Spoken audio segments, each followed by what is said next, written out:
Hey guys, I thought I saw a couple of people in there, but now I don't see any people, so there might not be anybody in here tonight. But heck, I'm going to do this thing anyway.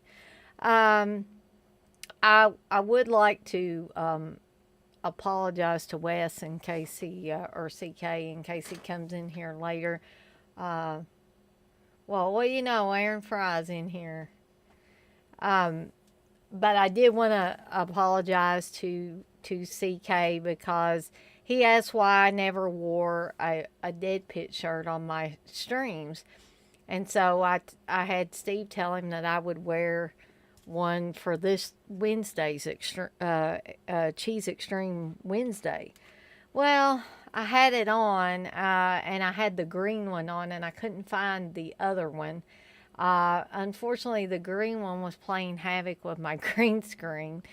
So I had to change shirts. So now I've got a black shirt on, like one of my last drive-in shirts. So Wes, I am sorry that I don't have that on tonight. Maybe in the future. Uh, but I do have another one of those backgrounds that I got from Shutterstock that has a pretty cool image of a ghost back there. Um, but uh, in order to give people a little more time to get in here, I'm going to talk before I get started with Cheese Extreme Wednesday. I'm going to talk about the fact that my vinegar syndrome order finally came in yesterday. And I was finally able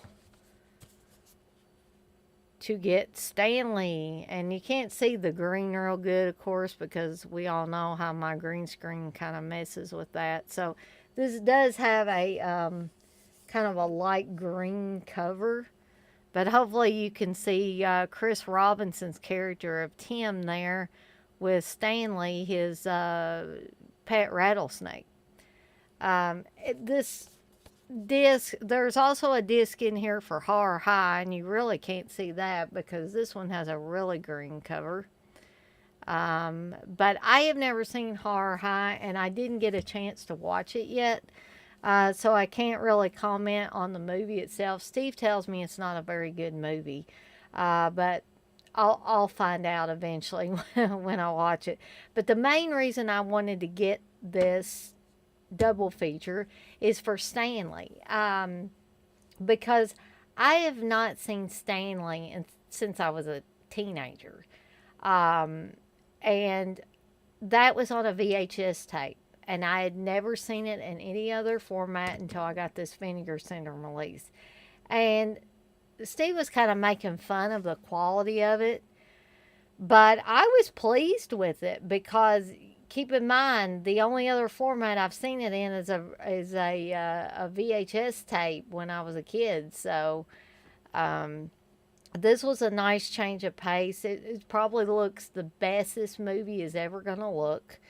Um, it stars Chris Robinson, as I said, who played several seasons as Dr. Rick Weber on General Hospital. For those of you that remember watching soap operas, there aren't really soap operas per se on television anymore. I think there may be some that are streaming, but I'm talking about back in the day when a lot of housewives watched the soap operas. My mom watched them. She watched General Hospital for many years. She watched Young and the Restless. She watched One Life to Live, and All My Children. Those were the ones I remember my mom watching. So I remember the Webers on General Hospital, the Weber family, kind of briefly, but I always tried to remember Chris Robinson as Rick Weber. That's the guy here. And I just, he seems vaguely familiar, but I can't really place him because that's been so long ago. Um, but my mom will probably remember if I talk to her. But anyway, Chris Robinson plays Tim, a guy who is still haunted by the Vietnam War. And he's come back to, I guess it's a place his father owned. And his father, he thought was killed by accident by a guy who uh, goes out in the swamps. Basically, he has a guy that helps him, um, and they basically kill the snakes and take their skins to make belts and different things. And so he's got a clothing factory. He's making a lot of money doing it. So Tim doesn't like that because he loves snakes. Stanley's not the only snake he has. He has other snakes that he takes care of, and he has at least one other rattlesnake, a female rattlesnake named Hazel. And Hazel, near the beginning of the movie, is getting ready to give birth, and I'm guessing that Stanley is the father. uh, so, Aaron, you have never seen this movie, but you got in the bundle too.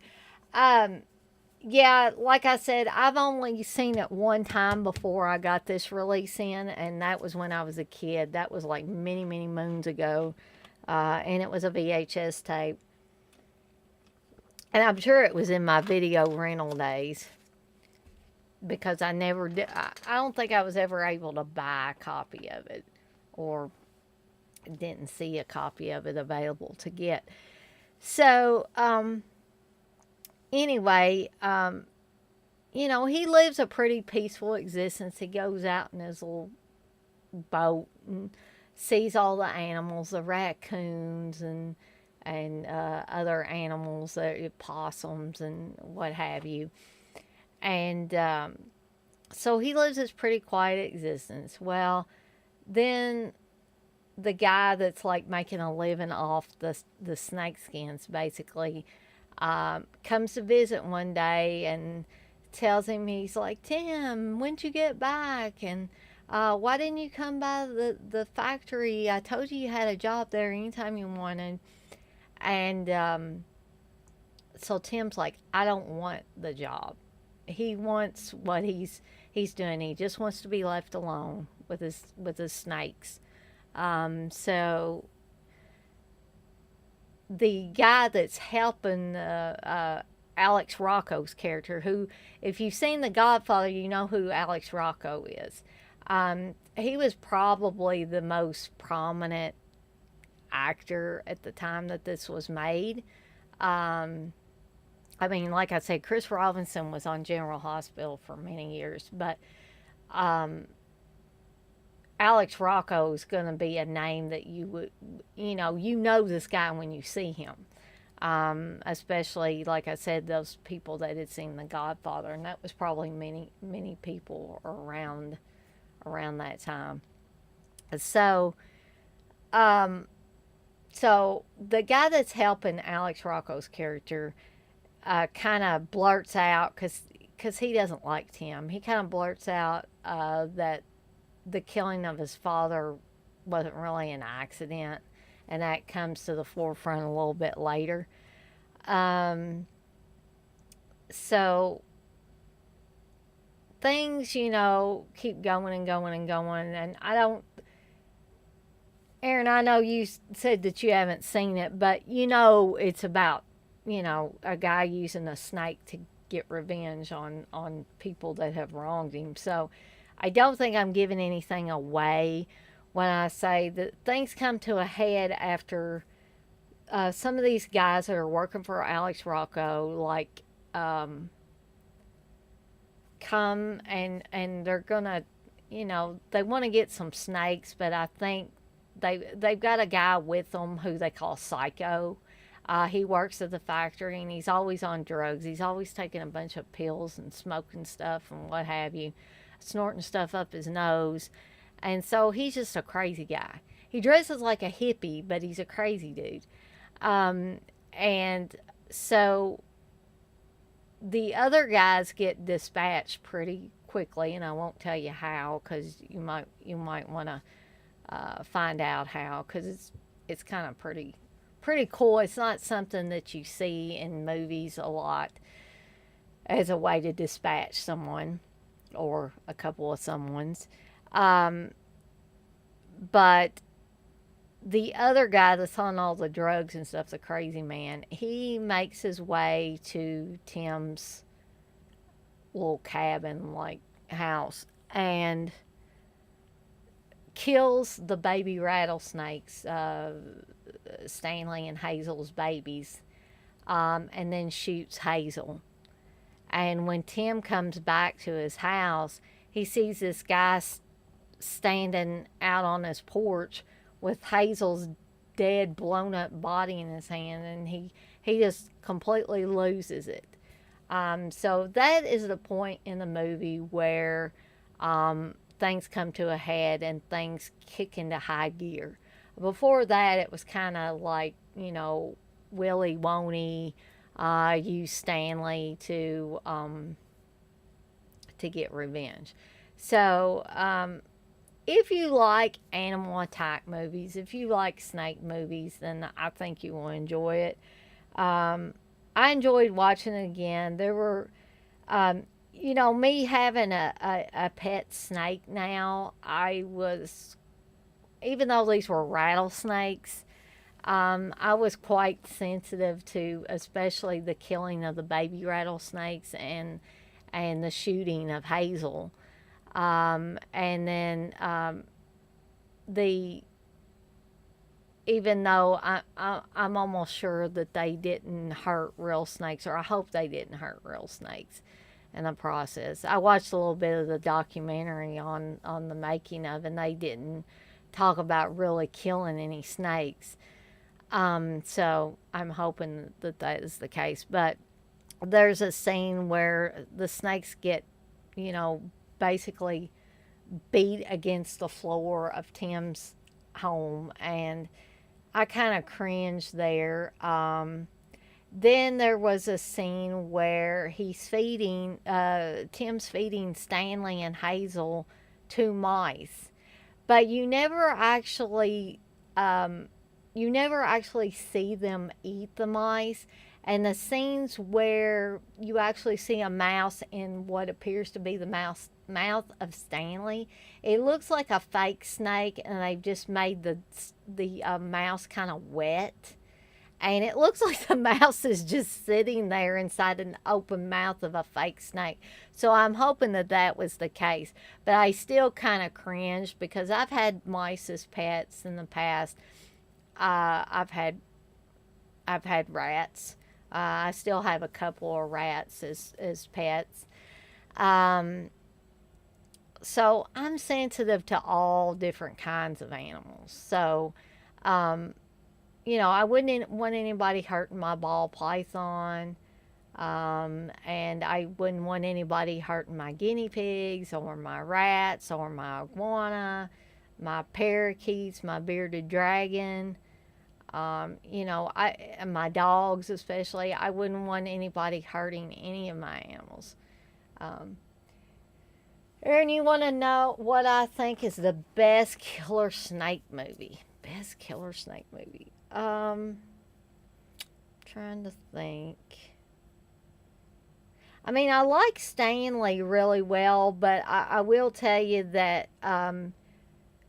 until things come to a head on Stanley, um, it's probably what you would call a slow burn. So it might not be for everybody, but I'm sitting here trying to think of one that really kicks into high gear near the beginning of the movie, and I am just totally drawing blanks. I didn't much care for. I will tell you, I didn't much care for like the Anaconda movies and stuff like that. That when they were kind of overdoing the digital effects, I like stuff like Stanley, where they actually used real snakes during, I guess, most of it. So, I just I prefer the older stuff, but that's me with a lot of stuff. I I just would rather they be pretty much normal snakes, not gigantic, digitally enhanced snakes. Um, but I know that doesn't really give you a good answer, Aaron. But maybe if you could like name off some of the killer snake movies, because I think it's because I've been so sick for so long, my brain is just completely blank. Yeah, Texas, I do have a ghost behind me. This is another one of those cool backgrounds from Shutterstock. Um, so briefly, I just wanted to talk about like the special features on Stanley at least, and then I'll get to the Cheese Extreme Wednesday selection. Um, so William Griffey, I don't know if that's how exactly how you pronounce it or not, has maintained one of the longest and most diverse careers in exploitation history, all but creating Florida's exploitation film industry. Stanley's from 1972. It's his answer to the Animals Attack film craze. Now they mistakenly, I guess this is a typo, they call Chris Robinson Cliff Robinson, but Chris Robinson stars as Tim, a quiet Seminole who finds his life turned upside down by vicious poachers who begin to kill his beloved snakes. Harnessing his powers over them, he uses the slithering creatures to exact murderous revenge against all those who wronged him, eventually kidnapping the daughter of a wealthy businessman who is determined to push Tim off of his land. Balancing social commentary with suspense and action, Stanley co-stars Alex Rocco from The Godfather and makes its Blu-ray debut from a new 2K restoration of its original negative. Okay, so out of those ones that you listed, Aaron, Venom would be my favorite. And I think it's mainly because the other ones that you listed are kind of flippant about the whole snake thing. And if I remember, Venom was a little more serious than some of those others. Well, as you say, Bill Griffey is a member of your Facebook group. Well, that's cool. I did not know that.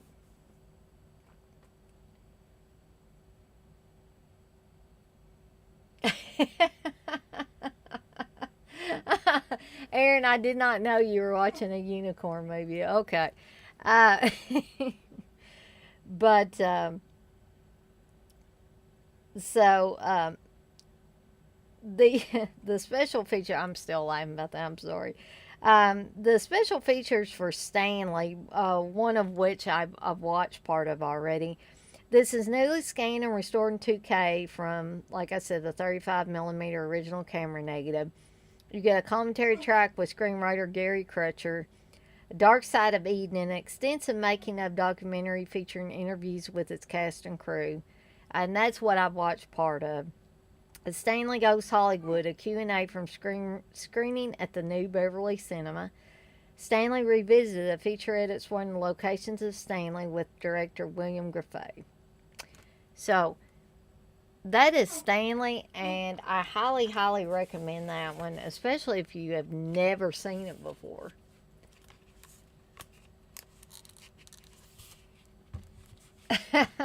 You said, Texas, you said, well, if you have to review it, get Garrett to do it, LOL. Um, yeah,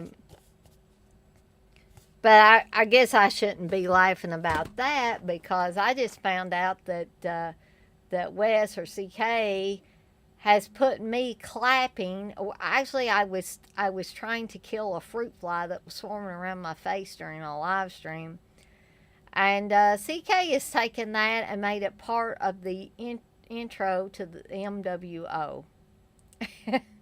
And I was like, oh my God. Now thousands of people are going to be seeing that. That's what I told Steve. Steve found it very amusing because he was like, watch this, Dana. And of course, West or CK sent it to me, but I wasn't able to view it. So,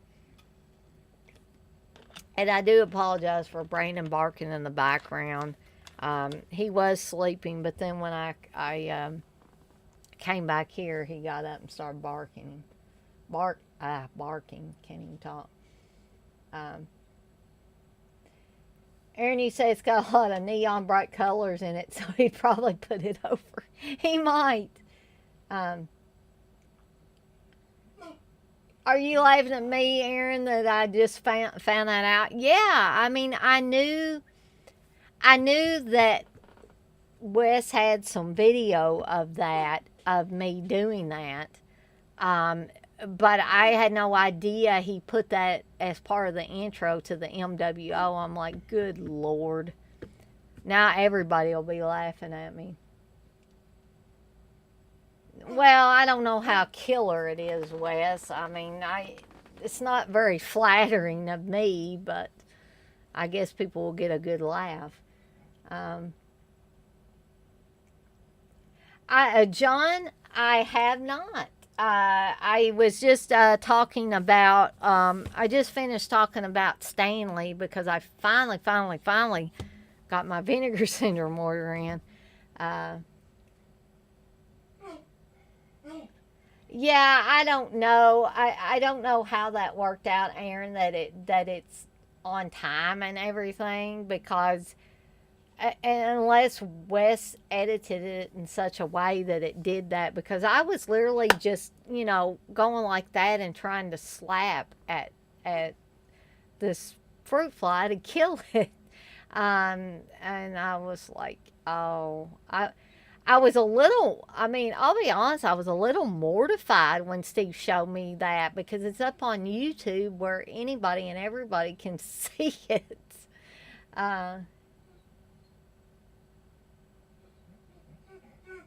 Uh, Wes, you say you like death screams, and you say you were helping Foz keep rhythm. Well, I guess I'm good for something then. Texas, you say that movie Rattlers in the 70s. I saw that when I was a kid, and it was the first movie I ever saw that was a piece of shit when I was 9 or so. I don't know if I've seen that one. I've heard of it, but I don't know if I've seen that one in particular, Texas. Wait, you say I'll add that clap into next week's. Oh, do you really have to? Um, John, you say I watched it on YouTube recently. It had a lot of carnival, haha. Texas, you say the video's cool. I don't know. I don't think it was very flattering of me. I don't look good anyway, but that was bad. Okay, so anyway, we're going to get right into the Cheese Extreme Wednesday. And the first movie I'm going to talk about is not Death Screams. That's going to be the second one. But The Deadly Spawn. And actually, since Wes is in here, I'll remind Wes that he gave me a gift card, I believe, for my birthday one year. And this is one of the things that I got with it, was the Millennium Edition of the Deadly Spawn on Blu-ray. Wes, you say the video is flattering as fuck for who? It's definitely not flattering for me. Maybe it's flattering for Foz or Steve or something. They look okay. On the other hand, I look like a nightmare. But anyway, I don't know how many of you have seen The Deadly Spawn, but this is like, I always thought it was cheesy, but upon rewatching it, okay. Um, uh, Okay. I'm just going to go on. But yeah, you said you're welcome. Okay, I got you, Wiz. Um, I always thought this movie was ultra cheesy, but upon rewatching it, I discovered that it was quite a bit dark. This movie is a lot darker than I originally remembered it. It's still cheesy with look. I mean, look how the monster looks. I mean, it causes havoc with people in the movie, and it literally does spawn a bunch of other smaller creatures that look like this one. Um, and they start out attacking people in one house, and they came from outer space. That's where they came because at the beginning of the film, like a meteor or something crash lands on the earth, and these two guys are camping out, and one of them wants to take a picture of this meteor or meteorite or whatever you want to call it. So he tries to, and this deadly spawn comes out of there and kills the guy and succeeds, I think, in killing the other guy. And so then it leaves that area and ends up in the basement of this couple's house, and they have family that are staying with them, um, and so there's two boys in the house, one older teenage boy and then one younger one, and they each belong to one of the families. The older teenage son is the son of the people that own the house. And then I'm guessing maybe the sister of the woman of the house has brought her family, her husband and her son, and they're visiting. Like I guess like a weekend visit or a week long visit or something. So the couple that own the house they both end up down in the basement where this thing is at, and it ends up killing them. But one of the cheesy things about this, I will bring up, happens at the beginning. This is not a young couple by any stretch of the imagination. They're not ancient, but they look to be middle aged. And the woman, when she gets up, she has a very sheer nightgown on, and you can see her breasts through it. And you wouldn't, the woman's not awful looking or anything, and I guess her boobs look okay, but it just seems sort of odd for them to show this lady, show her boobs. There's some younger girls in the movie a little bit later. You would think that they would find a way to show their boobs instead of showing this middle-aged woman's boobs. Let's see. Aaron, you say, I remember the effects being better than they had any right to be in this one. Exactly. Yeah, the effects work is very good. Wes, you say, Synapse new remaster is playing somewhere soon. They posted on the Facebook page. And in Synapse putting out like a 4K of this, Wes? I thought that's what Steve told me. John, you say, I need to watch Daily Spawn. I think it's on YouTube, maybe. Yeah, it more than likely is, John. It sounds about like one that they would put on YouTube. But, that's the basic storyline of this creature from outer space attacking, starting out attacking a family, and then moving out into the neighborhood and attacking other people before it is finally destroyed at the end of the film. So, but again, I want to bring up this movie seemed to me a lot darker than I originally remembered it being. I actually remembered it as being more cheesy than it actually turned out to be upon this viewing.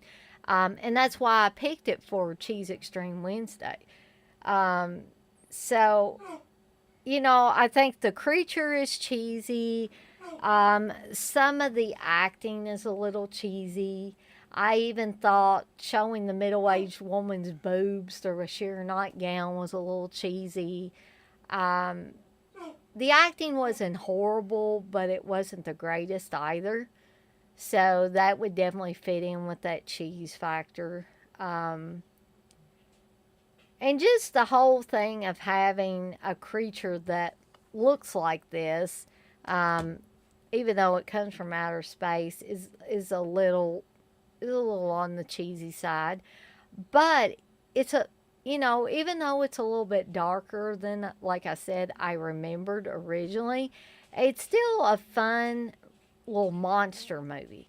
And I like those sometimes. I pick and choose my times, but sometimes I just like to watch a good old fashioned monster movie. And Deadly Spawn definitely fits the bill on that.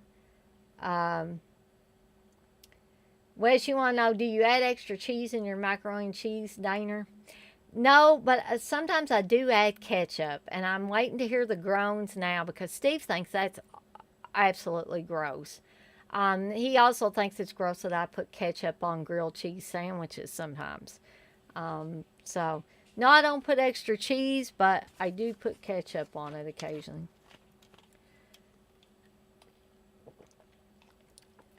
So, I do recommend this movie, especially if you like these fun little monster movies. You might want to, if you have 4K capabilities, you might want to hold out for the 4K to come out. I'm probably going to get it. I don't know if I'll get it as soon as it comes out, but I'll probably get it pretty soon thereafter. Um, John, you said not to change up much, but did you get the Arrow release of Vamp? Saw it the other day again. It's a fun vampire movie. Robert Russell doesn't do much at all now. I did get the Arrow release of Vamp, John, and actually I'm glad you brought that up because I'm thinking about here soon doing a favorite vampire films um, live stream.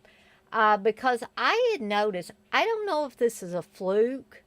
Does YouTube have flukes sometimes where you get a phenomenal amount of views on a video and that's not the correct amount? Maybe Wes can answer to this, or Aaron maybe. Because my favorite werewolf films, the last time I checked, it had over 6,000 views on it.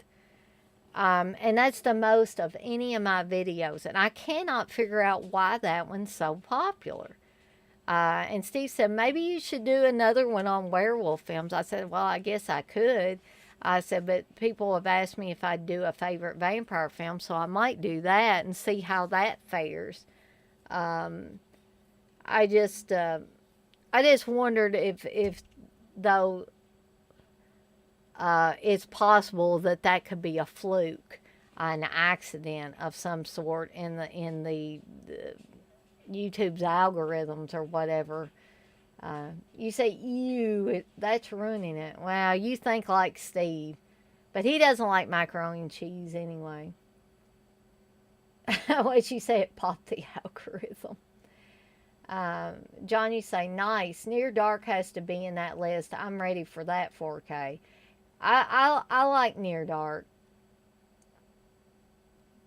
Wes, you say it happens, so do you mean like flukes happen like that an error can happen? Because I honestly couldn't imagine over 6,000 people watching that one video. I couldn't imagine 1,000 people watching one of my videos, let alone 6,000 watching one of them. So I tend to think it's a fluke. But So let me talk about the special features on this Elite Entertainment Millennium Edition Blu-ray. There's special introduction by producer Ted A. Boas, a new commentary track with producer Ted A. Boas and editor Mark Harwood, production and promotional still photo gallery, color pages from the upcoming comic.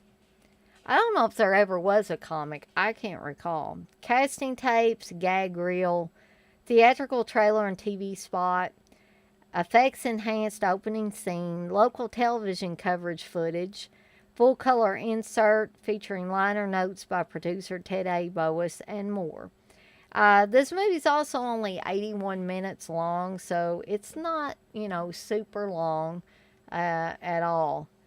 Um, so I know I told you basically what the plot of this movie was, but I'll just read a little bit of this on the back of the Blu-ray. Two campers in the New Jersey woods have their outdoor fun interrupted by the arrival of a meteorite crashing nearby. They go to investigate the crater but are suddenly attacked and devoured by alien parasites who have hitched a ride to Earth. After finishing off the campers, the hungry space monsters head for a nearby town where they make their domain in the basement of an old house and soon begin polishing off one hapless inhabitant after another. Four young teenagers plus one preteen boy try to find a way to stop the angry space monsters before they reproduce and literally eat humanity.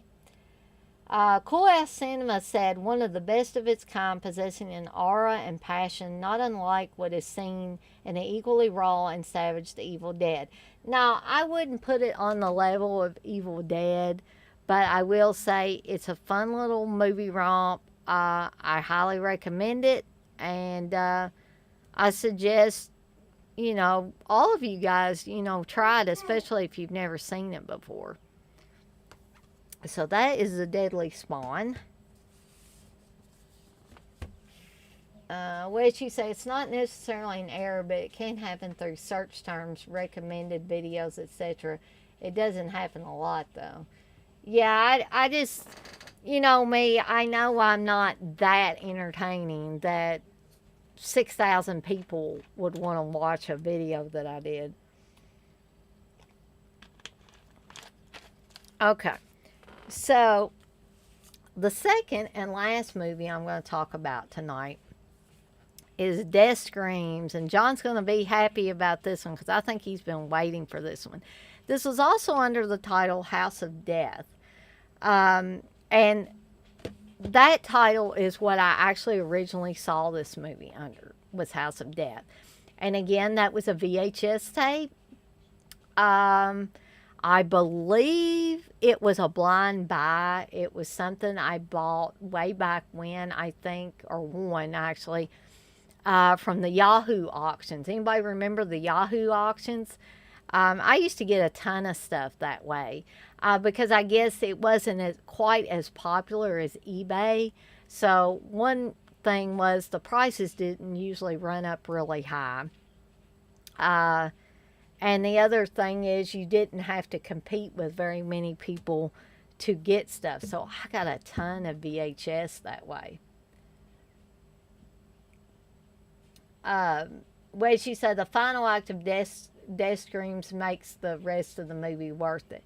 Well, I'm going to talk about that a little bit too, Wes. This is one of those Shelby, North Carolina movies. It has at least one actor that was in another Shelby, North Carolina film that I know Wes loves. I'm being sarcastic, by the way. Final Exam. So, the character of R.C. in this, who's just one of the townsfolk,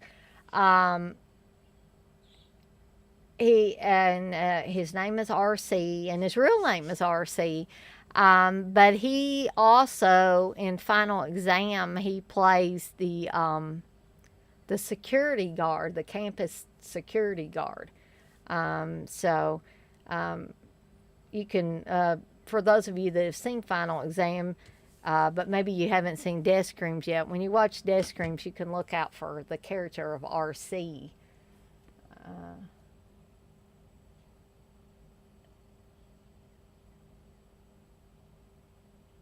well, she said that's another one they released from a film print. And you said, ew, God, Final Exam. You know, I love Final Exam. But one way that Final Exam and Death Screams are similar is the fact that you get to know the characters in the movie, which is what something that I enjoy sometimes.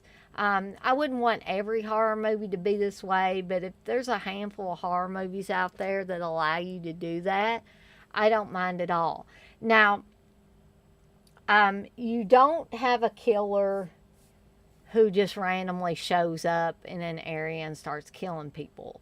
Final Exam does. Final Exam has an unknown killer with no apparent motive that shows up on a college campus and starts slaughtering people. Now, I've said this before, I'll say it again about Final Exam. I find that creepy. Do they always have to have a motive? No. I mean, that's not what makes us watch horror movies. It might be what makes us watch Jallos because we'd like to see that twist at the end. Why was this person doing this? And usually with Jallos, they come up with some elaborate reasoning behind what this person is doing. And sometimes they have 2 or 3 twists in the movie before the movie's over. But a slasher film to me is different. I don't think you necessarily have to have a motive. And in some cases, it makes it creepier. Now, I'll tell you, when I got the VHS of Death Screams, um, I have never seen such an oddball plot synopsis of a movie, and it was totally wrong. It did not make any sense to, within the fabric of the movie. So I was always confused by that because the back of the VHS basically said a child who was excluded from the events like the carnival and stuff and bonfires and stuff when they were little. What a little bitty kid would be going to, like a teenage bonfire, I don't know, or a college bonfire. But anyway, they said they were excluded as a child from the festivities, and now they're slicing childhood friends to ribbons. That, if you've seen Death Screams or House of Death, you know that makes no sense at all to what is actually going on the screen. So I don't know who they had write that, why they had them do it that way, but it's the only VHS cover where I've seen that happen that I know of. I mean, some of you guys might have run into that. Yes, Wes, the sheriff was also in Day of Judgment. The grandmother, Lily's grandmother, was also in Day of Judgment.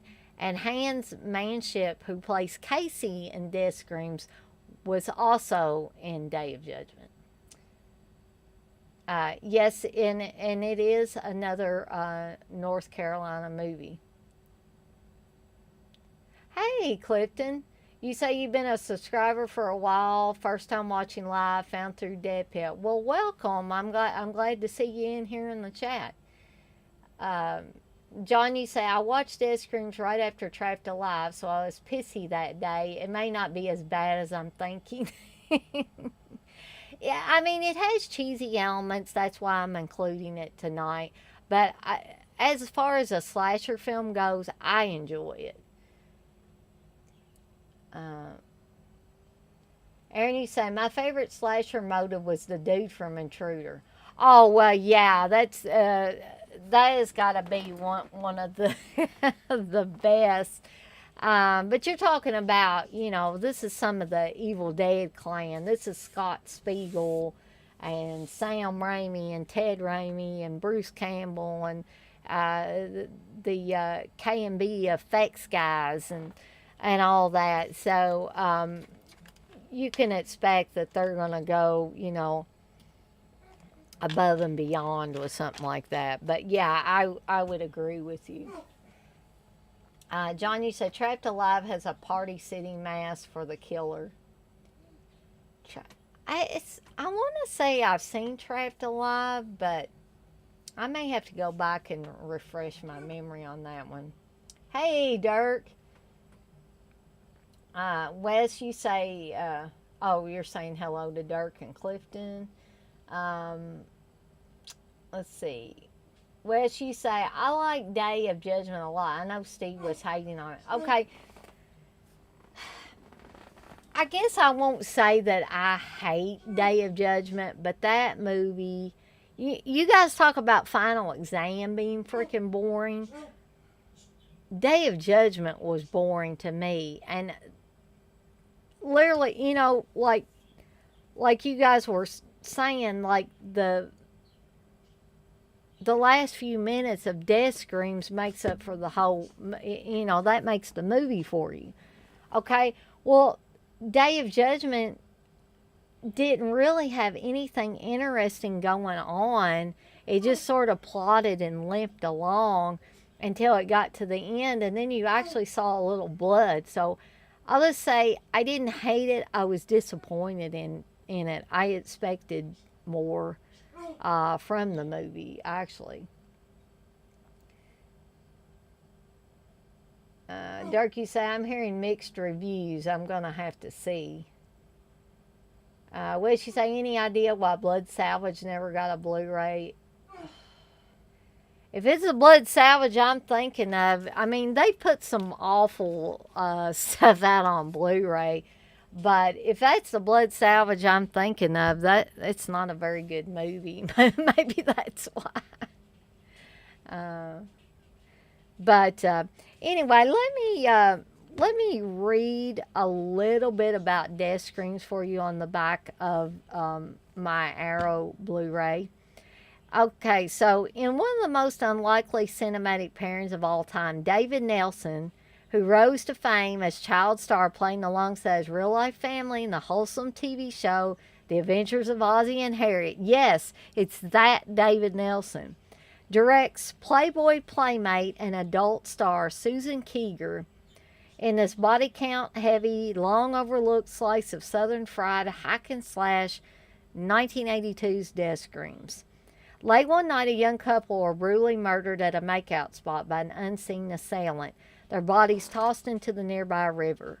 As the lifeless lovers drift slowly downstream, the residents of the town excitedly prepare themselves for their annual carnival, unaware that a machete-wielding maniac with a twisted grudge is lurking in their midst. When a group of teen revelers plan a late-night after party down in the local cemetery, they unwillingly set the stage for a bloodbath. Death Screams, which was released on on VHS as House of Death and on UK DVD with the reels in the wrong order, oozes early 80s regional slasher charm from its every pore, boasting an everything plus the kitchen sink final reel featuring slashed throats, bisected bodies, and exploding heads. At long last arriving on Blu-ray and lovingly restored from the only known existing 35mm print, this little scene slasher classic is ready to carve its way into the bleeding hearts of horror fans everywhere. So, I think this one was rarely seen. I would be willing to bet that there's a lot of horror fans that didn't even know about this movie till Arrow started talking about releasing it on Blu-ray. Well, she said, "Oh, come on, Dana. All the characters end up finding Christ and going to church." I just popped. Okay.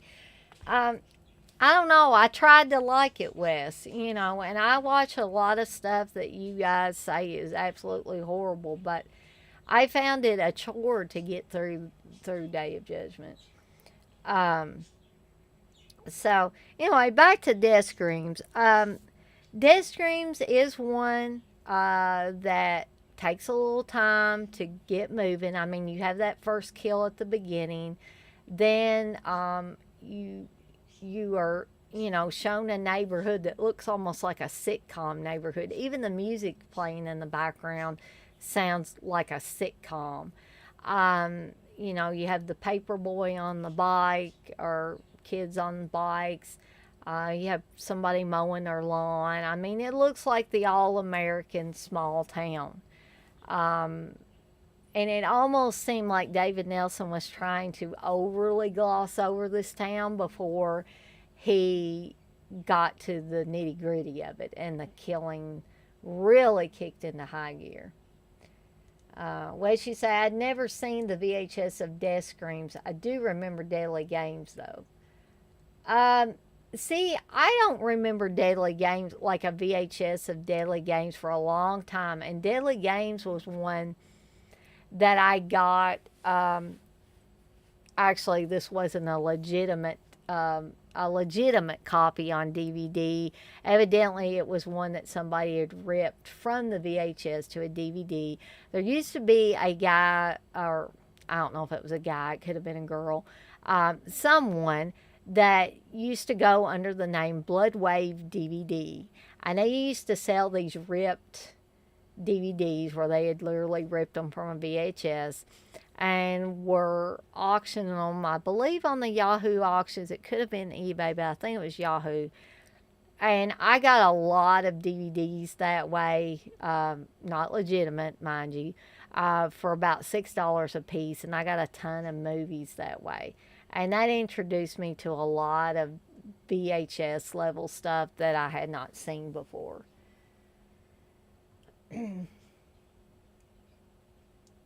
Uh, I don't know. I beg to differ, Wes. Dirk, I'd say Final Exam is a lot better than Day of Judgment. Oh, Dirk, you better have you some extra caffeine, an energy drink, some poppers, something to keep you awake during Day of Judgment. I kid you not. If you think Final Exam's hard to watch, I thought at first Wes was pulling my leg when he kept going on about how good Day of Judgment was. Uh, John, you say, I've seen Final Exam once. I just remember the killer has a moppy mullet. Yeah, he kind of does. Um,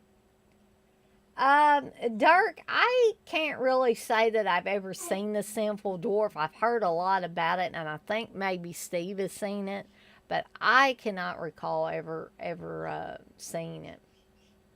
Um, but um, like I said, I think David Nelson was trying to overly gloss over this town so that when the like I said, the killings kicked into high gear, you would be like, what in the hell happened here? I went from sitcom level syrupy goodness to people getting their throats slit and their heads cut off, bodies cut open, bodies cut in half, just all kinds of things. People getting their head blowed off, and so yeah, it takes a little bit to get started, but they let you get to know the characters. And like I said, I enjoy that in a handful of movies. I don't have to have it in every single horror movie that I watch, but every once in a while, it's refreshing to me to be able to get to know these characters, some of who are going to be dispatched. You know that. Um, but I think for somebody that grew up on the set of Ozzie and Harriet, I think David Nelson did an excellent job with this little film. Um, and I, I'm really, I'm kind of surprised that he would choose to do a film like Death Screams, but you kind of see a lot of that. I talked about Melissa Sue Anderson when she was in Happy Birthday to Me. Um, that is as different from Little House on the Prairie as anything could ever be. And I remember I told y'all about that article I read, an interview with Melissa Sue Anderson, which was done about the same time that she was in Happy Birthday to Me. And she was talking about how she was tired of being in Little House on the Prairie and tired of every time something horrible happened on that show, they would do it to Mary, her character. So she was ready to branch out, break out, and go do something else, something a little more risque. Um, and I say kudos to her for doing that. So maybe this was David Nelson's way of breaking out, breaking free from whatever that image, that mold that was probably pushed upon him when he was on Ozzie and Harriet. So um, good little film, good special effects. Of course, you've got uh, college students who look to be our parents' age, or when we were kids and our parents were in their 30s and early 40s. That you look at these so-called kids and you're saying, no, these people aren't in their 20s. They're in their 30s at best, possibly maybe late 20s. I think the girl the blonde, and not Susan Keeger, but Kathy, the blonde that plays Kathy in the film, I think she may have been one of the oldest, which I found that kind of surprising because she looks younger. Um, and it may have been that she was the youngest. I get that mixed up sometimes. She was either the oldest or the youngest. Um, and so I really like the setup. I mean, you have the kids on the Tempest ride at the carnival. You have them jumping around in the bouncy house or bouncy castle or whatever you want to call it. You have them going through kind of like the House of Horrors or the haunted house, whatever you want to call it. There are a few confusing things in this that they never really elaborate on. For instance, Casey, played by Hans Manship, appears to have some, I don't want to say mental problems, but a mental disability. And it appears from the way people or some of the other characters talk that this was not something he was born with. He was not born mentally disabled. There's a scene between the sheriff, who we find out is Casey's father, and Agnes, another, like, that's I guess the sheriff's wife and Casey's mother. And there's even a picture in the sheriff's office of all of them together. And so Ramona and the sheriff have an argument somewhere towards the about a fourth of the way in the film.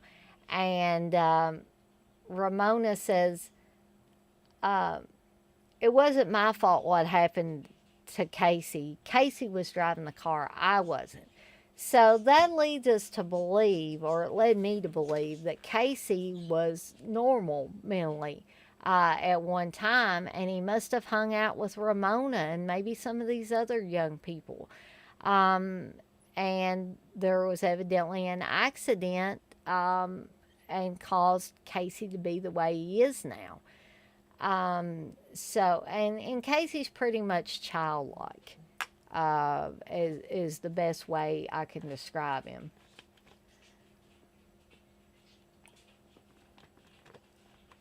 And there are, a couple of confusing scenes where you're not exactly sure what is happening, who's getting killed, and it it's slightly confusing, but again, maybe David Nelson wanted it that way, to kind of make us feel off kilter, to make things seem better, as far as a horror movie. What you say, Dirk? I'd never steer you wrong, dude. Dana likes terror on tour too. Well, yes, I do, and I find it infinitely entertaining. John, you say Scream 1981 is a bad slasher movie. I barely could finish it. Yeah, I wasn't fond of that movie either, John. I thought that one was super slow.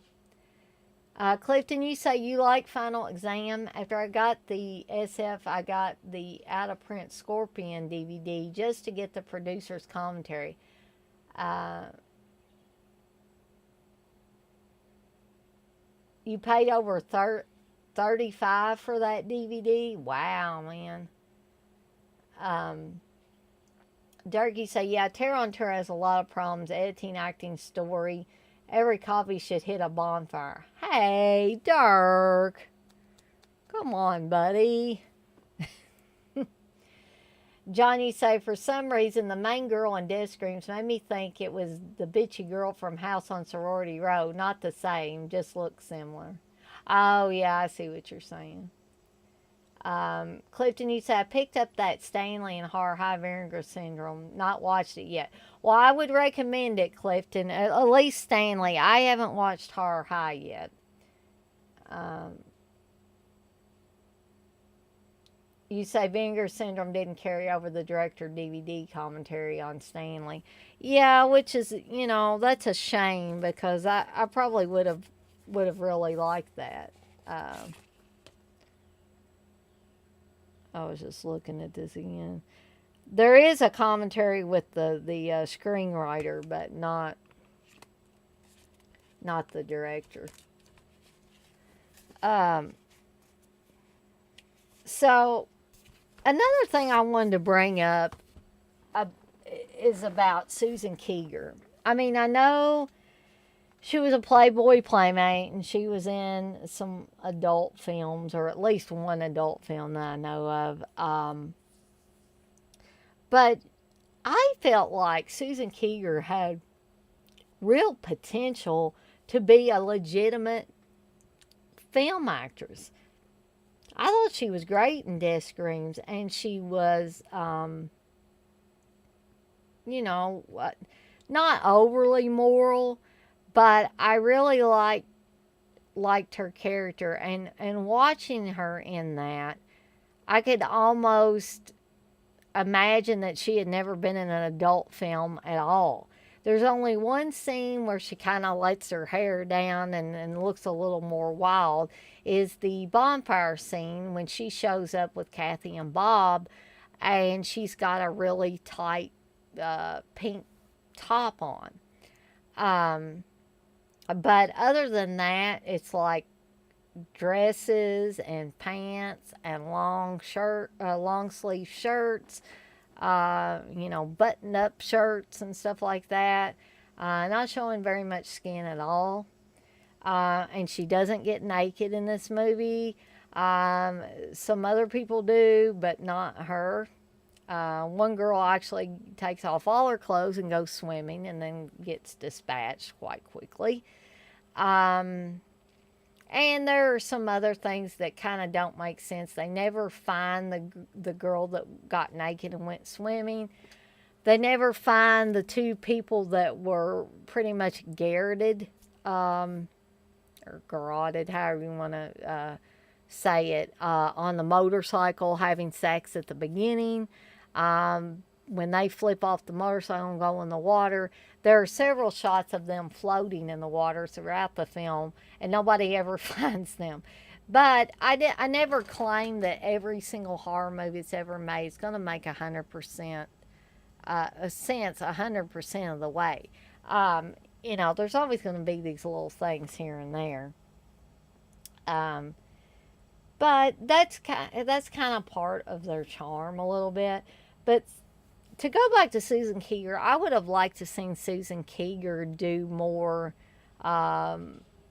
straight film roles. And I don't mean that she was a lesbian in movies. I just mean more stuff like this, maybe, or, you know, maybe even see her in a drama or something other than a sex comedy, because she was in the movie Hots, which is it's a fun movie, but I think she probably had the potential in my mind to be a very established actress if she had wanted to.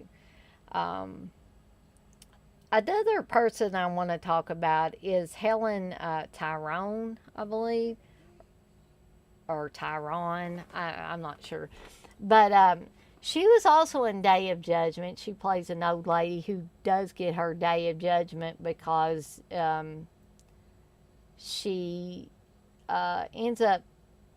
She might kill some kids too, but I think she kills their little goat because it's eating her garden up, her flowers or something, um, and death comes to get her.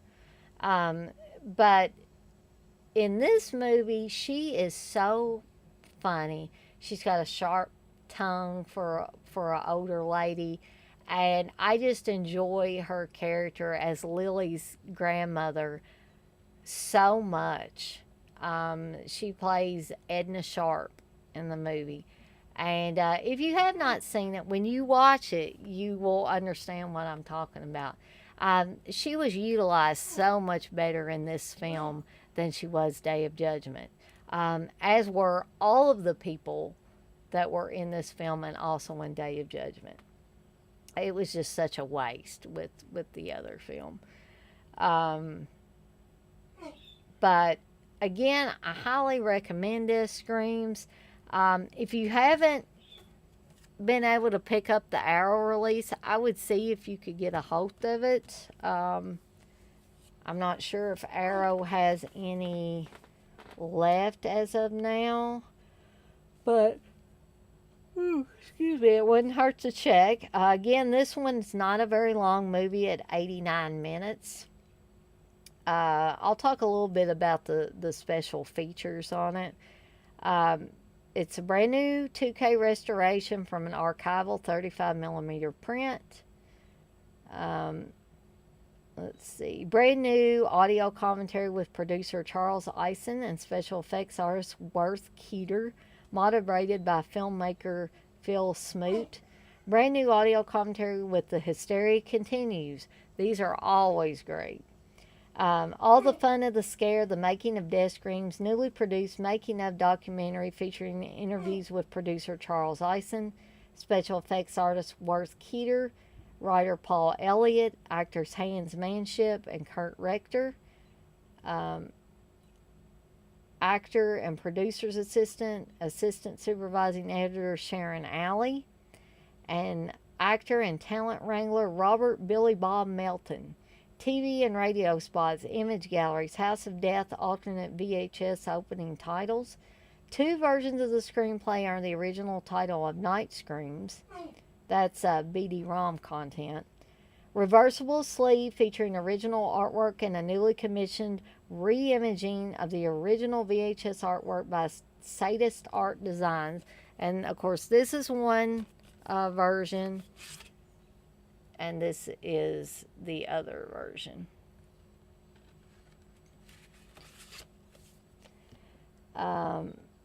Limited edition O card featuring the classic original theatrical poster artwork. Fully illustrated collector's booklet featuring new writing by Brian Albright. And I can show you.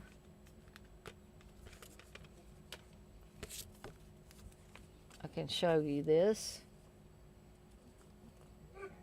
That's pretty much what my House of Death VHS looked like.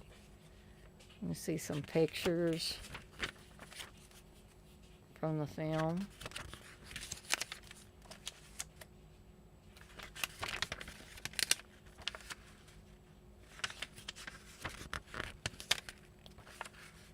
There's some severed heads there. See how good the special effects were.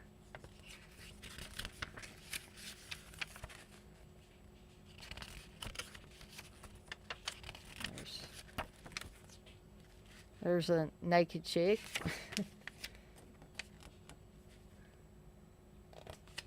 Okay. But maybe I'm stupid, guys, and I thought I would bring this up while I was on the live stream, and maybe somebody can help me out with this. What in the hell is the O card?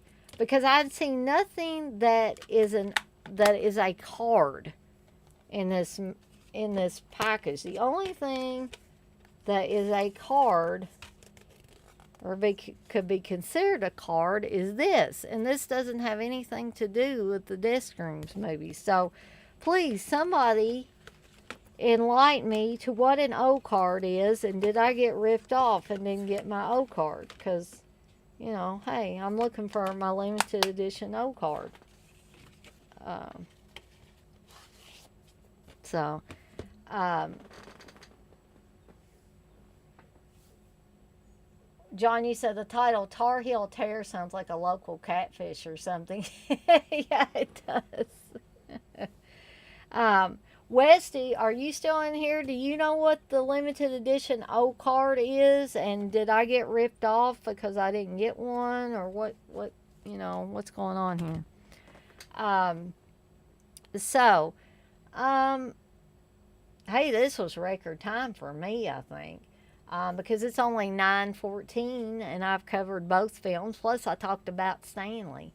Maybe actually me being sick and not being able to go on as long as I used to, maybe is a blessing in disguise, at least for you guys. So, um, but I can stay on a few more minutes if in case you guys wanted to ask me anything or comment on anything, tell me to get the hell out of here and shut up, or whatever. Um, I can take it. My skin's not as thin as it used to be. Um, Now the you guys, I guess, can get a sneak preview to the movies that I'm gonna cover next time, um, which will be. I don't know if I left them laying back here or not, because I remember one of them, and I can't remember what the second one what I picked. Yeah, I did leave them back here. Um, how could I forget that other one? Okay, so let me sit back down here. So next Wednesday, we're going to be discussing Demented and Don't Go in the Woods. So you guys can look forward to that next Wednesday. I may just, come along and decide to do something else in between. It really depends on how I'm feeling. The last couple of days, I've felt pretty rough, and even though I've been working from home, work has been pretty rough. We've been doing a lot of tickets, and there've been a lot of problems, and people calling who are less than happy because they can't get their work done, which I totally get that, but sometimes I feel like they take it out on us help desk people. You like my background, Dirk? Like I said, this is Shutterstock backgrounds. John Martin, you say you're glad to see Arrow is releasing Flatliners. I may have to get that one. I would like to get that one. Clifton, you say I knew Dead Screams was bad before getting the Blu-ray. Had VHS, had to get the blue. Yeah, I mean, it's bad in some ways, it's good in some ways, and I just think in my opinion, it was a worthy film for me to spend my money on. Um, Dirk, I got the Vinegar Syndrome stuff in, and Steve got his Vinegar Syndrome stuff in that he added to my order so we could save on shipping. But he has not got his Severance stuff in yet. Texas, you say, Danny, you know how I was telling you about that Amazon bullshit? Oh yeah, yeah, where they delivered the stuff to the nursing home. You said you did some detective work and found out where they took the packages. It wasn't the retirement home. Oh wow, I gotta hear where they took them. Um, I hope they didn't take them to a mortuary or something. John, you say you could always do a show about VHS not on Blu-ray. There's a shitload of terrible 2000 slashers not on Blu-ray or even DVD. Yeah, and there's some stuff that probably before the 2000s that they haven't put out yet that I could talk about. You know, I could talk about Terror on Tour again. I could talk about Rocktober Blood. I mean, there's several things that, and I know technically they did put out a Blu-ray of Rocktober Blood, but that was a complete rip-off. So I don't even consider that anymore. Texas, you say it was the complex across the street, and so I picked them up and got the replacements too. So I'm keeping it all. Well, I don't blame you. Uh, Amazon. It seems like the more popular some of these companies have gotten, the worse their delivery practices are. And it's just like they don't care. They're like, you'll get your shit when you get your shit, and we'll deliver it wherever. We'll deliver it under a manhole cover if we want. Um, so they just think we're just sheep, that we're just going to keep accepting their bullshit, I think. So, yeah, I've had stuff delivered to my neighbor on this side, and I've had stuff delivered to my neighbors on the other side.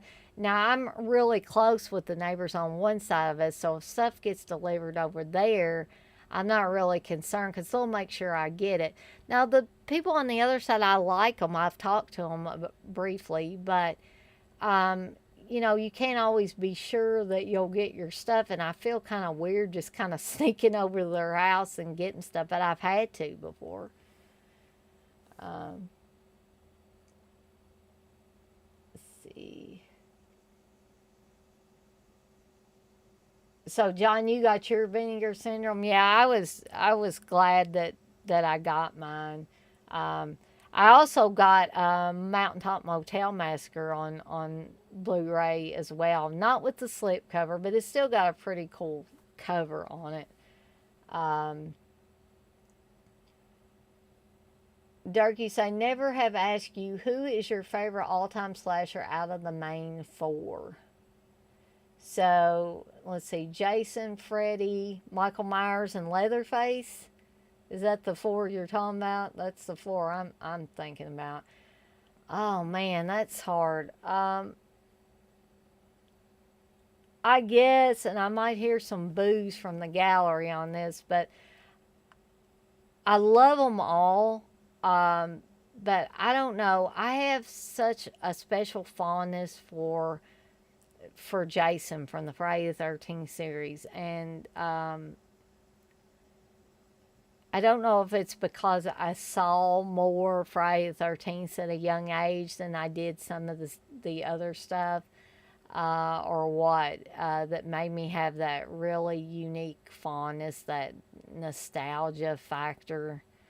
And I think that's what ties in with that being my favorite.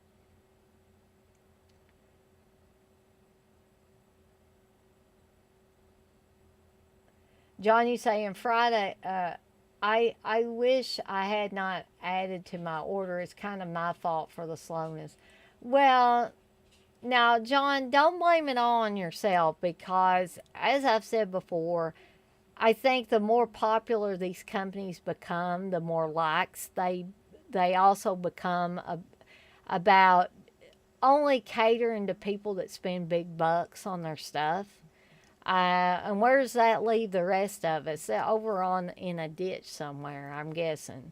And they're just like, well, screw you, buddy. We'll get it to you when we get it to you. You didn't spend enough money. You didn't spend $500 or whatever, or $200 even.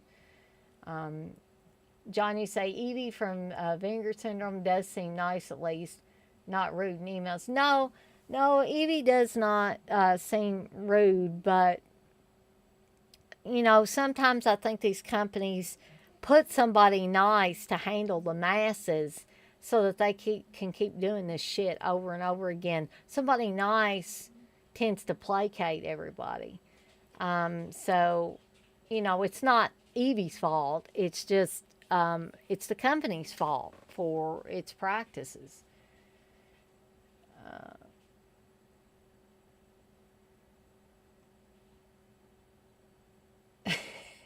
Clifton, you said my life would be better with Terror on tour 4K. LOL. No, that's okay, guys. I give CK and Uncle Bill shit about that all the time, but that's just one of our things we do. Texas, you say, got my Severin yesterday as well. Box was like a mini coffin. And Darky say, no, John, I got my new Keno in before Vinegar Syndrome. Why can't they ship like Keno and Severin is really bad slow? Yeah, and that shit about like if their system is so messed up at Severin that they're letting orders initially go through and they don't have somebody's address, even though you make sure that the address is in there. They need to fix that. Don't just keep saying, oh, we're sorry, we didn't have your address, and so we need you to send it to us before we can send you stuff. No, don't keep doing that over and over to people. I mean, maybe they don't care. Maybe they got so many damn customers and customers that will spend buttloads of money that they don't care about the little man. I think that's more like it. Like I said, the more popular they get, they only care about the people that can spend the most money. And unfortunately, that's not the majority of the people that are going to buy from you. That's actually going to be a small percentage. Unless these people are just habitually going into large amounts of debt. And I don't want to do that anymore. I've done been down that road.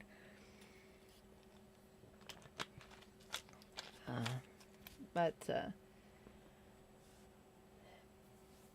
John, you say, agreed, Dirk. I would prefer they do media mail, honestly. That might be better, actually. Texas, you say, my vinegar syndrome was here about 2 weeks ago on a Sunday, no less. Fucking FedEx.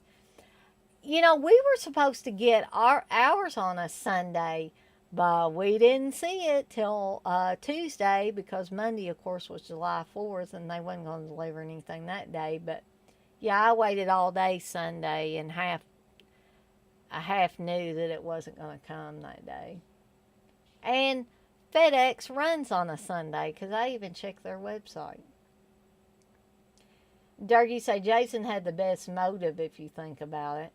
Yeah, and especially when you think about it in terms of today, with all the bullying, the extreme bullying and stuff. Durgy say, yeah, Texas full of foam Cheetos. Texas, you say, it was dark. They should throw in a few more stickers, too, for what we shell out. Yeah, if people do spend a lot of money, reward them instead of just sending their stuff out. And, you know, and in Texas or anybody else that spent a lot of money, like at the Vinegar Syndrome sale, for instance, don't think that I'm putting you guys down for it. I'm just saying there are some people that are big spenders all the time. Now, I don't know if they're in debt over their head or they just have loads of money. It's probably half and half. If you do this occasionally, I don't have a problem with it. But some people, it's almost like they want to flaunt their money. Steve watches some of these people on YouTube that do videos that they get 2 or 3 copies of the same exact thing.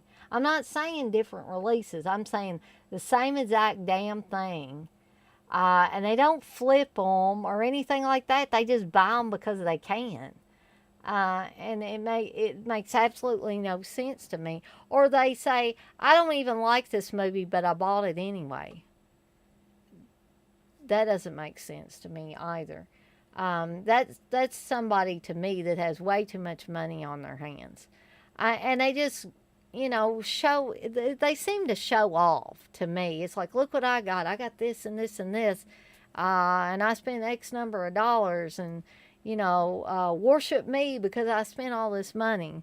No, I'm not. I don't care. I want to see people that buy stuff because they enjoy it. And I want to see people talk about what they like about these movies. I don't want to see somebody that buys 5 copies of the same damn thing just because they got money to burn. They got so much money they could wallpaper their room with it or whatever. I'm not interested in that. And I never was. Now, if you actually get on there and talk about something really cool that you picked up, I don't really care how much money you spend on it, but if you like it, for heaven's sake, if you like it and you say, hey guys, I just want to show you this really cool thing that I got, and you talk about the special features and this and that and any other little extra goodies that you got with it, I think that's really cool. That's interesting. Not the guy over here that buys five or 10 copies of the same damn thing and spreads them out in his hand like he's showing a bunch of $100 bills or something. I don't get that, and you'd be surprised at the amount of people that do that.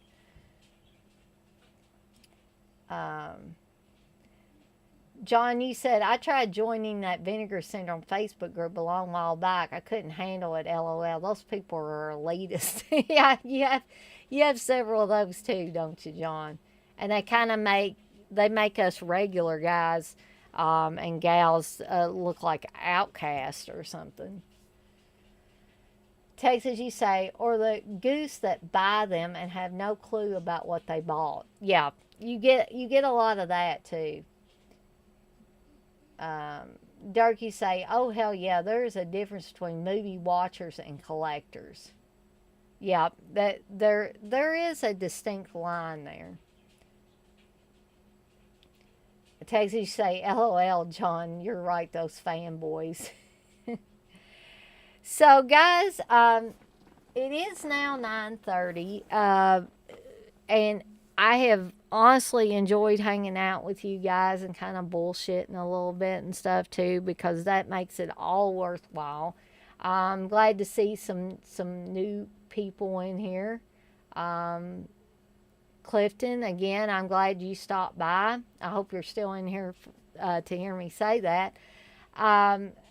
I may give it a couple more minutes, but Brandon's barking his damn head off, and I'm probably going to have to get on here and off of here and tend to him, because Steve's going to kill me if he gets woken up, because like I said before, he's having to get up an hour early and go into work an hour earlier every day for the next 2 weeks, this week and next week as well. So I'll stay on here a few more minutes, couple more minutes, and then I'm probably going to call it a night and rest a little bit. Durkee says, some folks grabbing shit and putting it up like baseball cards, never watchers. Yeah, I mean, maybe I could understand, like, if something was really rare or really special, maybe getting one copy to open and one to keep sealed. Because I am a collector in a lot of ways, but I'm also a watcher, and I'm also someone that appreciates film. So, you can't really appreciate it unless you're able to watch it. So, somebody that just gets stuff and they don't ever watch it and they just set it around and moon over it, I guess, I don't really see the reason to do that, or to seem like you're bragging, look at all my shit. But I never watch it. It just stays sealed. I don't even know what the hell it is. I mean, that's the kind of what you get from some of these people. So, does anybody, if in the last minute or so, have anything else they want to bring up, comment on, suggest for future live streams? Um, I'll be glad to take all those into consideration. Are you probably ready for me to get the hell off here? I would imagine. I've already been on here too long. Oh, man. I think my fever's starting to come back. My headache's starting to come back. It's the good thing is I'm starting to have longer spaces of time between the fevers and the headaches and body aches. So that seems like a positive at least. Well, I appreciate it, Clifton, and like I said, I'm always glad to see new people in here. I like my regulars too, um, and you guys know who you are. Um, but I'm always, always love for new people to come in and join in on the fun. Um, John, you say, how much are those yearly Severn or Vinegar Syndrome subs? I can't see how people afford that. Honestly, I can't either, John. I thought some of those Vinegar Syndrome things where you get like every freaking thing that comes out, I thought they were $700 or $900, but I could be wrong. John, you say you'd have to get a credit card just to keep up. Exactly. And I've already been in trouble with credit cards. And I don't ever want to go through that again. It caused more fights between me and Steve than you could ever imagine. And, I value my marriage more than I do having a credit card and overspending every time you turn around. Um, Dougie said we should do a watch along sometime. Throw out 5 films and let everybody vote on it. Um, yeah. Let me get together 5 films that I think would be a good watch along, and we'll do that. Because that does sound like something I'd be interested in doing. Now I've done watch alongs with Steve, and we did a watch along for Champagne and Bullets, uh, courtesy of Dead Pit, where I got totally wasted on Fireball whiskey, which I will never do again. I'm not going to say I'll never drink it again. I'm just saying I will never do that again. uh, let's see.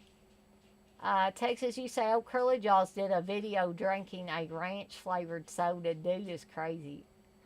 I like ranch dip and stuff for chips or ranch dressing, but I don't think I want to drink a ranch flavored soda. So Texas, you say it's about 800. Okay, so I was kind of right, kind of close. Well, thank you, Clifton. I've picked up more subscribers. I've noticed as I've done more of these live streams, and so I'll get there. I don't envision myself ever being as big as Dead Pit or Pizzal or Garrett or any of those guys, just because I know that I don't have the charisma to be able to get that many viewers. But I'm happy with what I've got, and I enjoy, like I said, hanging out with you guys, a few times a week and just doing my thing. So, I think Dirk brought this up too. It was better to have like a core group of um, really kind. Well, I don't want to say devoted followers, but devoted viewers, um, who get in here and get in the chat and get along and don't. There's no infighting going on. There's no drama going on. We just get in here and we have fun and we laugh and we pick at each other and do it. But it's all in good humor. So that's what's really important. Uh, Dark, you say Vinegar Syndrome is 1,000, but you get $20 off, so it's only 980. Wow, what a steal! Um, Texas, you say such a huge discount. Yeah. Aaron, why are you saying Daner? Uh, Texas, you say it's like buy 100 kill free. Exactly. Aaron, you say completely off topic, but rank these movies: Evil Dead, Evil Dead 2, Army of Darkness, Evil Dead Remake, Ash versus Evil Dead. Can I just leave that damn remake off there? Because I can't rank that. That is like, that. I just want to throw that one out. Um, but, uh, so you would probably expect me to do the order in which they were released. I refuse to talk about the remake. I'm sorry, Aaron. That movie can go in a deep dark shithole and stay there. But I'll rank the others. Um, Evil Dead 2, Army of Darkness, Evil Dead, and then the Ash versus Evil Dead series. And y'all might find that shocking, but Evil Dead 2 was actually the first one in that series I ever watched. Um, and I think even though I like gritty, down and dirty horror films, which the original Evil Dead was, um, there's something about adding that comedy element that makes them infinitely more entertaining. And that is the one and only reason why I have Evil Dead, the original Evil Dead, third in that list. It's not because I think it's a bad film or an inferior film or anything like that. Johnny say Army of Darkness is my favorite, but they're all good. That first episode of Ash versus Evil Dead is awesome. Prime Raimi. I agree, John. Aaron, you say you agree with Evil Dead 2 as well. And it may be like, did you watch Evil Dead 2 before you saw the Evil Dead, Aaron? Because I think that's probably one of the prime reasons why I like it a little bit more than the original. So, Dirk, you say the Evil Dead, Evil Dead 2, Evil Dead Remake, Army of Darkness in the series. Oh, Dirk, you got that damn remake right smack dab in the middle, don't you? Yeah, see, that's the way I was. I remember watching Evil Dead 2 with my Aunt Sandy. Uh, I didn't even know who Sam Raimi was. I'd never heard of the first Evil Dead. We just saw this movie at the video store that had the classic skull on the front of it. I was like, yeah, we got to get that one. And I remember eating homemade chili and my aunt putting an Afghan in front of her face during like the ultra splattery parts of the movie. And you guys know an Afghan, it's got little holes in it. So even if she pulls it up over her face, she was still going to be able to see the movie. But you know, it's things like that that make the experience even more. It makes you have an extra fondness for it. It makes you have that ultra nostalgia for it. John, you say, yeah, I feel like the whole series is a build for Ash. He just grows in that character until the end of the show. Starts as a coward and ends as a hero. Yeah, with a little sarcasm thrown in there too, right, John? Um, John, you said the remake was shot in Bulgaria, like the TCM Netflix movie, LOL. Bulgaria gone. Yeah. Oh gosh, I get my headache's getting worse thinking about that damn remake. Derek, you say I saw the first one and it was on a scramble box. It scared the shit out of me. I was about 6. Well, I bet it did. How many of you have seen Within the Woods? I mean, there are no good copies of it that I know of, but how many of you have been able to see a copy of that, because I got to see a copy of it. One was a really really bad, looked like a fifth generation, 10th generation copy. But then the next version I saw was a little bit better, and you can really see the beginnings of what would become the Evil Dead. In that you could see those seeds um, that would grow into that tree that would rape Alan Sandweiss in the Evil Dead. But I was just curious if any of you guys in the chat had been able to see Within the Woods, because I don't think Raimi ever wants that movie to come out, or that short film to come out, which I think it would be awesome for them to put it out on, for them to have put it out on one of the Evil Dead releases. But oh gosh, I already talked longer than I had planned to. It's almost 9:45 now, but I'll give it a couple more minutes, and then I'm going to call it a night. I'm going to get me some rest and see if I can make myself feel good enough to drag myself back here to my desk tomorrow to do more tickets, because there's some things I didn't get done today. Dirk, you say Campbell and Raimi loves a remake.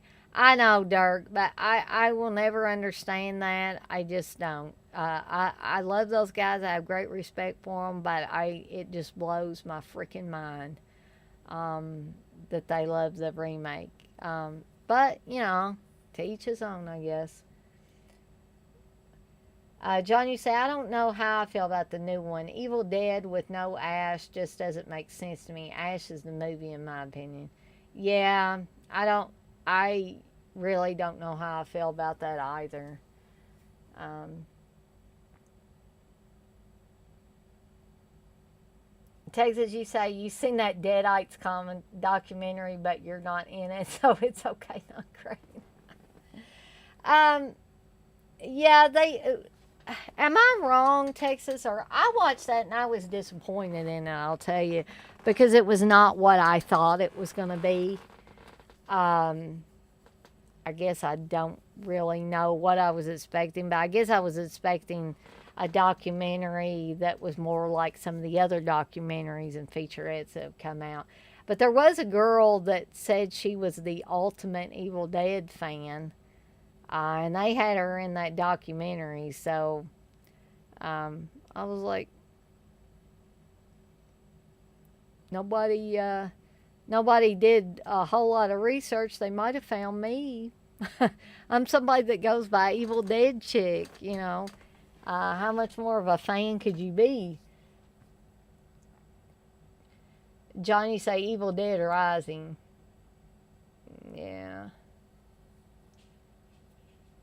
Doug, you say you haven't seen Within the Woods? Okay. Aaron, you want to know how many times have you met Bruce? What were your thoughts? I've actually only met Bruce Campbell one time, Aaron. Um, I went to see him at his Last Man Standing show. He had a Last Man Standing show in Louisville a few years ago, and Steve and I went and we got a signed book, but the book was already pre-signed. Um, I wish now that I'd brought something else to get signed and I could have, you know, went back and met him, because I got a ticket to get something signed. It was included with the ticket to go to the show, and I ended up giving my ticket in line to a girl I worked with at the library who was helping her husband put on the show. They were the ones that got Bruce Campbell to come to Louisville and do the Last Man Standing show. So I could have had a second opportunity to meet him, and I didn't, because I didn't have anything extra with me to sign. I wish I had had my Evil Dead coloring and activity book that Steve won for me at one of Michael Felsher's auctions. I think Aaron might have been bidding against Steve that night, but Steve was drinking. This was in his heavier drinking days, and he probably wishes he didn't pay what he paid for that coloring and activity book. But it is a most unique item. I would imagine nobody else has that but me, unless Michael Felsher's got another copy floating around somewhere. Um, and when I met Bruce Campbell, I thought, a lot of people say, he's kind of sarcastic and stuff, and that's part of his public persona. But he was quite nice to me. I didn't feel like he was sarcastic at all. He did. He said, "So what is it like to love a woman named Dana?" And Steve and I weren't married then. This was at the Fright Night Film Fest, I think. Steve got me a ticket to meet Bruce Campbell. He surprised me with it, and I said, "Well, you'll have to ask my fiance about that." And now I don't know if this is true or not, or he was just trying to make conversation with me. But he said he used to date a girl named Dana a long time ago when she broke his heart. So I felt like I had a good experience with him. I mean, it was kind of short, but he had a line of people to meet, and I always don't want to feel like I'm wasting somebody else's time that could be up there talking to him. So I basically say what I've got to say and say that it's a pleasure to meet him. I get whatever it is that I need signed, and I go on my way. So yeah, I had a nice time the one time I met him. Clifton, you said there's a movie called Backwoods 1987. I think not bad. Might still be on YouTube. Yeah, I think I've seen that one, Clifton. It's not a bad little movie. It's been a while since I've seen it. I actually need to go back and watch it again. Texas, you say she's a fraud. It's definitely you. Well, I guess, that's in the eye of the beholder. I may think I'm the ultimate fan, and this girl evidently somebody noticed her first, and she feels that she's the ultimate fan. So, you know, it is what it is. I'm not too. I'm not heartbroken over it or anything. Johnny said, "What do you think of the alternate ending to Army of Darkness? It's funny, but too bleak. The theatrical ending is classic, smart and saves the day. That's how you end the movies." Yeah, I think Sam Raimi actually said the alternate ending was the right ending for Ash. That's what should have happened to Ash. But I enjoyed the ending that we got to see. With Ted Raimi working in the S Mart store with Bruce Campbell and I don't know. I agree that was the most fun and probably the most appropriate way to end the movie. But Raimi always wants to make Bruce suffer. So, I think it all ties into that. John, you say ending it on a bummer would be lame. Yeah, I would prefer the ending that was chosen, or maybe the studios made him choose it. Um, I just thought that based on how the Ash character had grown and how he had become more resourceful and able to fight these Deadites, I he still was a clumsy buffoon in a lot of ways, just like thinking he could misspeak the words when he took the Necronomicon off of its cradle and get away with it.